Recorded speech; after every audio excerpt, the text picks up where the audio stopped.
Tööle asudes on kõik uus, kuigi töötajale esitatakse tööleping, ametijuhend, tutvustatakse töökorraldusreegleid, ohutusjuhendeid, siis tegelik ettekujutus tööst tekib ikkagi üksnes aja jooksul.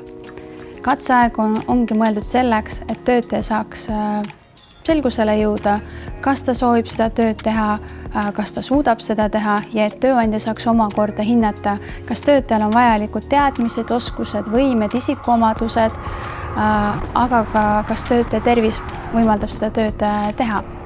Katseaja maksimaalseks kestuseks on 4 kuud, tähtajaliste töölepingute puhul on pool lepingu kestusest, kuid mitte üle 4 kuu. Katseaja kestus peab kindlasti olema fikseeritud ka töölepingus. Katseaeg pikeneb puhkusel või haiguslehel viibitud aja võrra, et näiteks kui töötaja viibib 30 kalendripäeva haiguslehel, siis pikeneb tema katseaeg samuti 30 kalendripäeva võrra.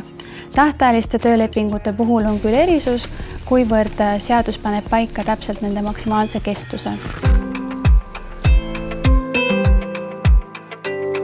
Katseajal on võimalik töölepingut üles öelda kiiremini, etteteatamistähtaeg on 15 kalendripäeva.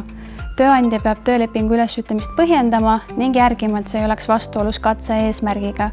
Näiteks, kui töötaja sobib seda tööd tegema, ei saa tööandja töölepingut üles öelda, kui tegelikuks põhjuseks on see, et tal puuduvad rahalised vahendid töötasu maksmiseks. Töötaja võib töölepingu katseajal öelda üles omal soovil ja ülesütlemist põhjendama ei pea.